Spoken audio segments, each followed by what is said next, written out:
Halo pemirsa, kami kembali hadir dengan sejumlah informasi yang dihimpun dari berbagai penjuru dunia. Bersama saya Tiara Dianti, inilah Sinpo Dunia selengkapnya.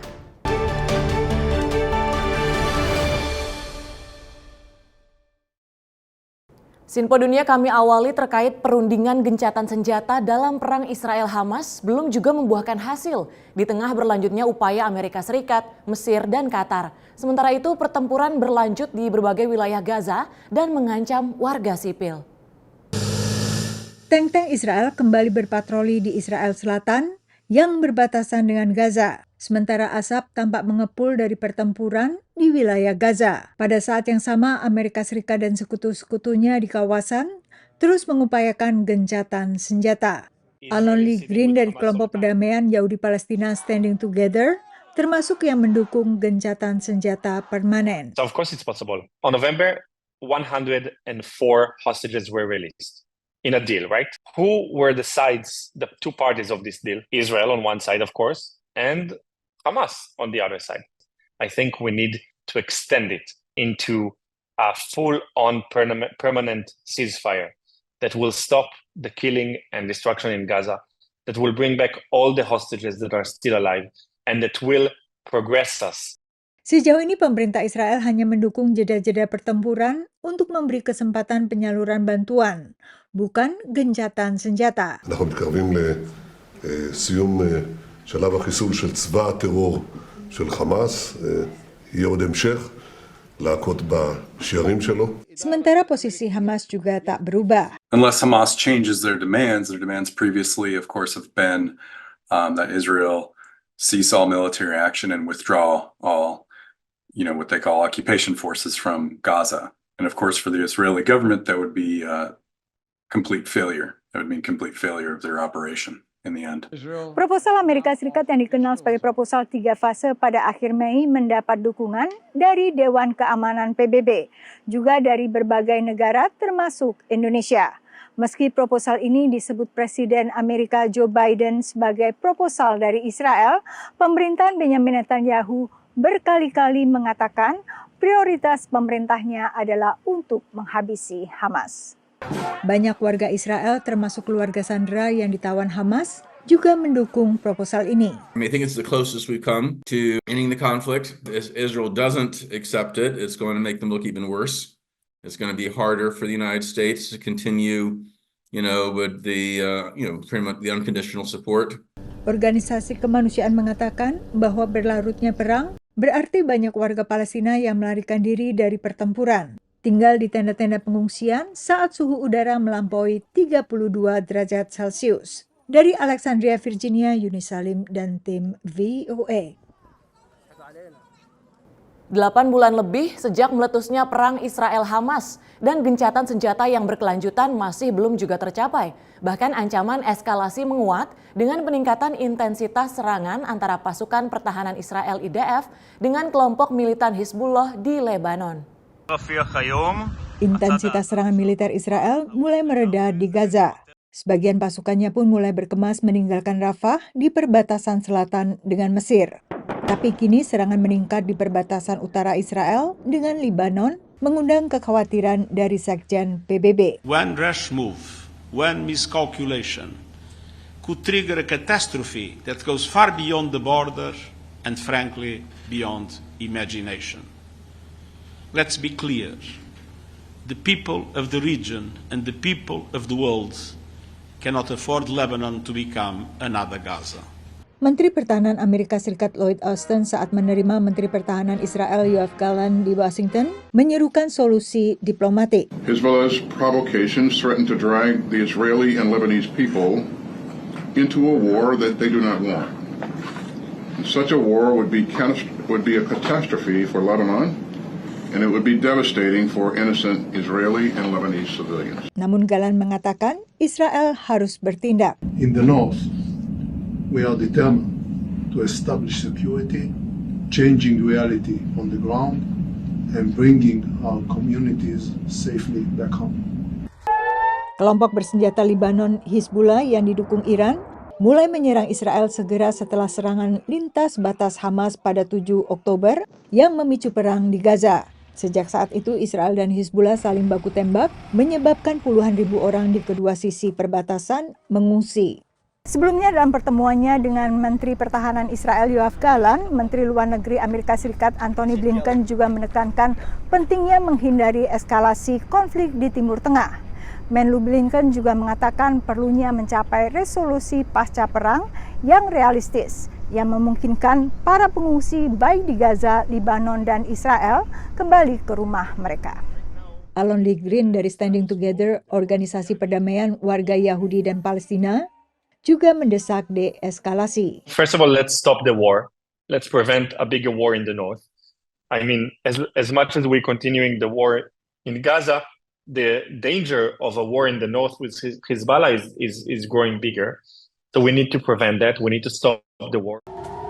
Sebagian analis juga mengatakan eskalasi konflik dengan Hizbullah juga berpotensi menimbulkan kerusakan lebih berat bagi Israel. From the point of view of Hezbollah, this means a huge missile war by firing the 150,000 missiles they have, including precision missiles that can hit every objective in Israel. PBB memperingatkan situasi di Gaza sangat buruk dengan korban melewati 37.000 jiwa. Sementara menurut Departemen Luar Negeri Amerika Serikat, banyak konvoi bantuan ke Gaza tidak menjangkau warga sipil karena menjadi sasaran tindak kriminal. Dari Washington DC, Yuni Salim dan tim VOA. Kita beralih ke informasi lain di mana calon Presiden Amerika Serikat Joe Biden dan Donald Trump kembali berkampanye setelah debat capres pertama minggu lalu. Penampilan yang tidak mulus dari Biden dalam debat tersebut membuat sebagian anggota partai politiknya mempertimbangkan siapa yang mungkin menggantikannya sebagai calon dari Partai Demokrat. Donald Trump dan Joe Biden kembali berkampanye setelah debat pertama akhir Juni. Dengan Biden berupaya meyakinkan para pendukungnya bahwa dia siap untuk masa jabatan kedua setelah penampilan debatnya yang kadang terbata-bata. I give you my word as a Biden, I would not be running again if I didn't believe with all my heart and soul I can do this job. Because quite frankly, the stakes are too high. Penggalangan dana Biden pada akhir pekan lalu merupakan kesempatan lain bagi kampanyenya untuk menghilangkan kekhawatiran pada Partai Demokrat bahwa kegagalan Biden dalam debat berarti mereka harus mencari kandidat baru.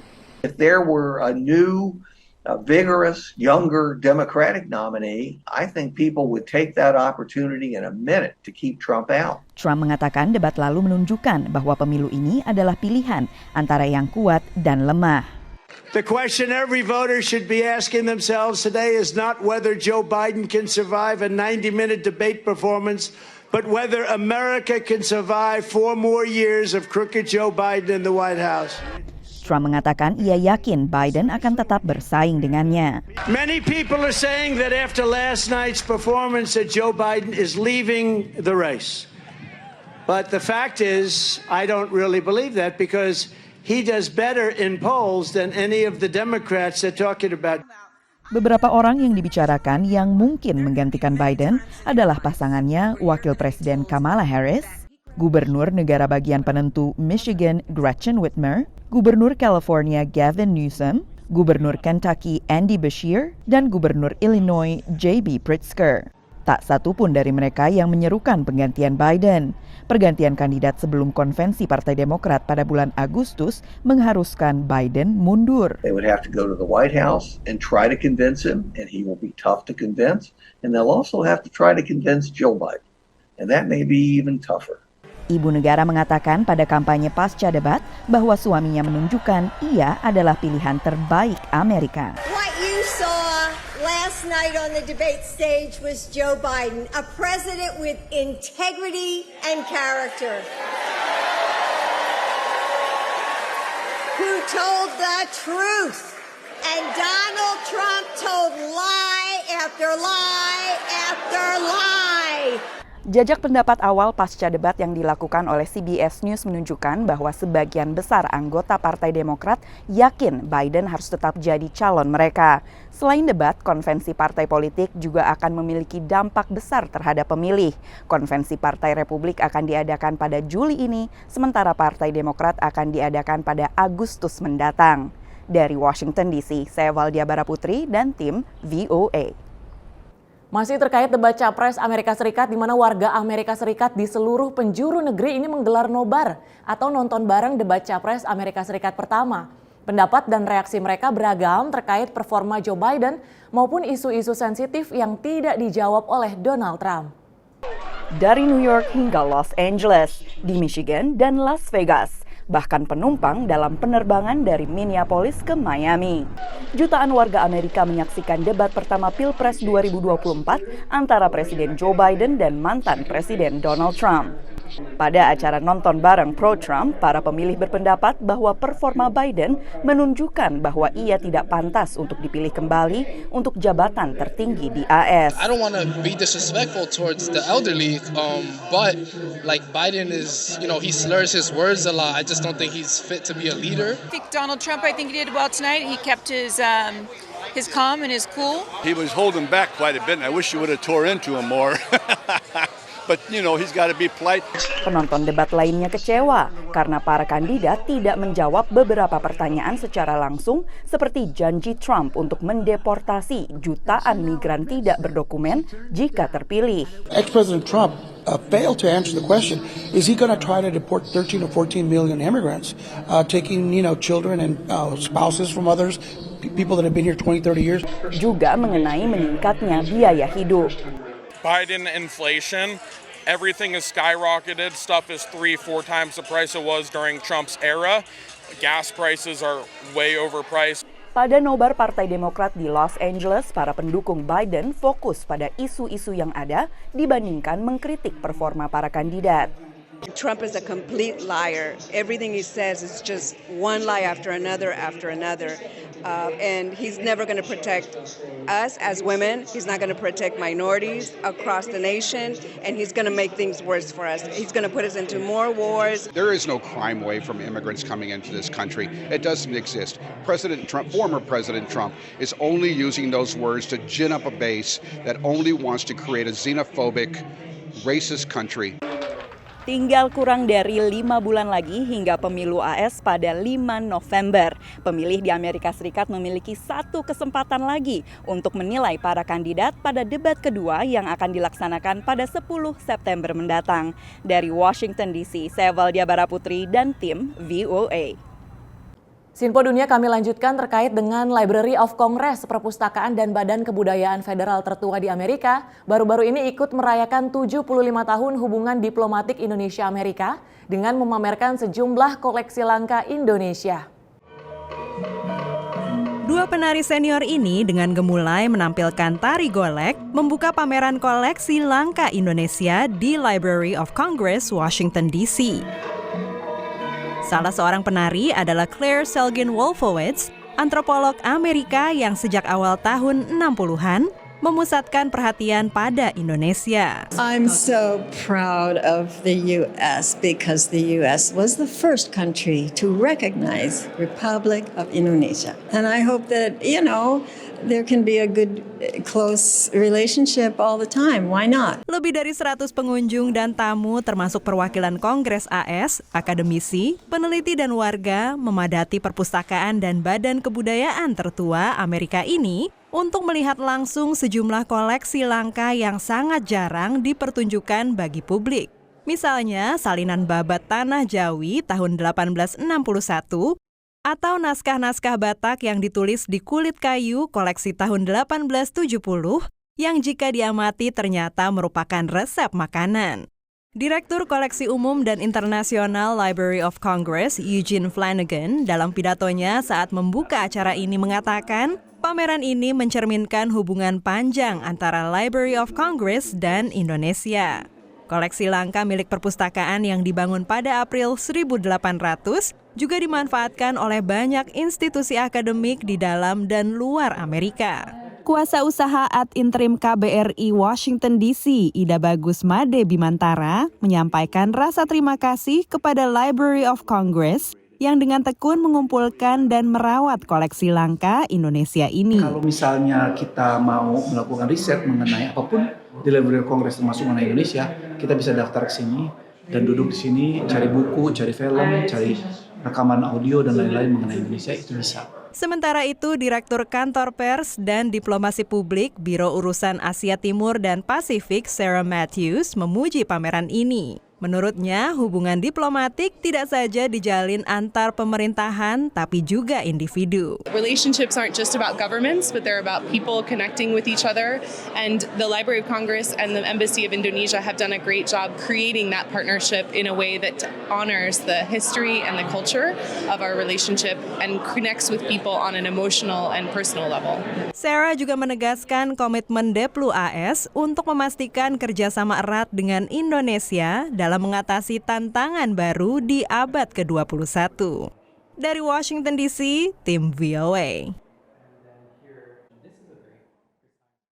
Sebuah pusat riset baru di Amerika Serikat meneliti berbagai sains di balik produksi dan konsumsi kopi sambil menekankan faktor keberlanjutan. Penelitian seperti ini relatif ketinggalan di Amerika Serikat, meski kopi merupakan salah satu minuman yang paling luas dikonsumsi di Amerika dan negara lainnya. University of California di Davis atau UC Davis membuka pusat penelitian kopi UC Davis Coffee Center. For many years, coffee has been understudied academically, not just at UC Davis, but around the country. And given how important coffee is to our culture, to our economy, to our society, coffee needs academic study. Mahasiswa meneliti biji kopi sebelum dipanen hingga setelah dipanggang. A lot of people here think of, making coffee. You pour hot water over a brown powder. How hard can that be? Kenyataannya, proses membuat kopi lebih rumit dari perkiraan banyak orang. Most people tend to think that I know I'm kind of like a barista-ish. I know how to make a cup of coffee, but they don't really understand how much science and engineering and how much innovation is needed in the coffee industry. Pusat studi kopi ini berawal dari sebuah mata kuliah populer yang kemudian berkembang menjadi pusat riset multidisipliner. Kylie adalah mahasiswa serata 1 ilmu teknik rekayasa kimia.